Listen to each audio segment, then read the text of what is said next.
Alright everybody, today is all about lavalier mics and me not giving them a fair shake. So let's get into it.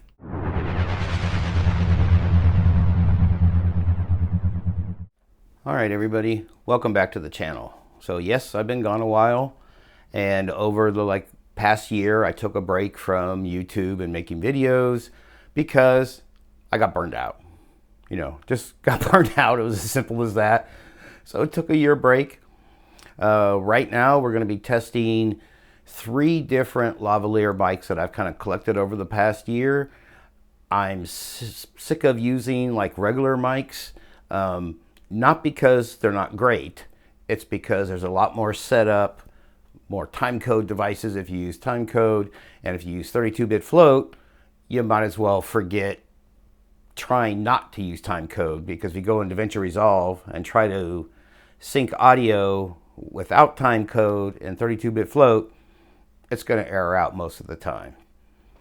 So I'm deciding to give these 3 lavaliers a chance. Right now I have the Sennheiser ME2, and we're just going to see how this sounds, and I'm going to compare it to a couple other mics, and I'm just trying to figure out which one sounds best to me on my voice going forward, so when I make other videos I can actually pick a lavalier instead of just a mic, a regular 48 volt phantom power mic, wherever it may be. So stand by and let me switch over. Thanks. Alright, so now we're back on the Tram TR50. So if you notice, I'm trying to put the mics all in the same place, all with their little wind cover on it, just to make this fair, because sometimes I breathe heavy and I'm not doing any post-processing to any of this audio except for level and gain.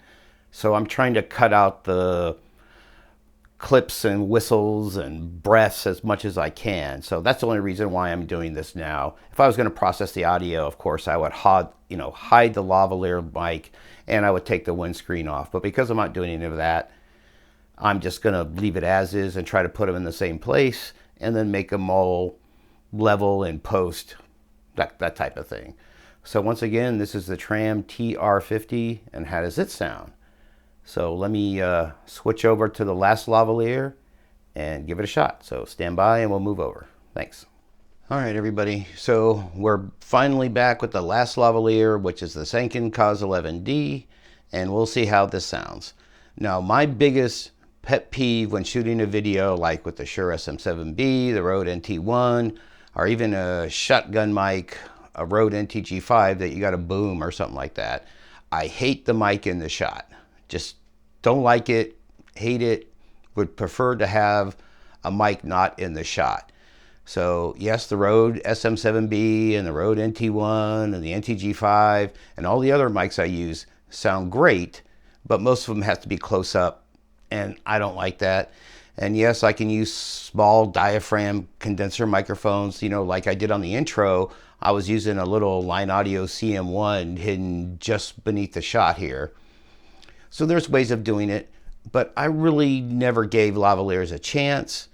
So this is my little test, my little audio test to see, do I really like the lavs compared to the mics that are either boomed or below me or something like that. And it's also a lot easier, and the workflow is a lot less complicated because I have all these lavaliers going into a Tentacle Track E, so it puts out timecode. So I only have to put one other timecode device on the Canon C70, which I'm shooting now, and my screen decided to pop off. Sorry about that. Screen popped off, and I could see it in my big monitor over here, so it kind of was getting in the way, so I had to make it come back on. So that's it. Please let me know down below which one you think sounds better on my voice. I actually haven't listened to this yet, so I don't have a favorite, but I figure I'd go from, the lower end of the scale to the medium to the higher end. Yes, there's a lot cheaper mics. Yes, there's a lot more expensive lavalier mics. But to me, this is the happy medium between the really low end and the high end, like the DPAs and all that other good stuff. So let me know in the comments. Hopefully this may have helped you a little bit. Thank you everybody for watching and for listening. I greatly appreciate it. Have a great day or night, everybody. Happy shooting. Thank you. Bye.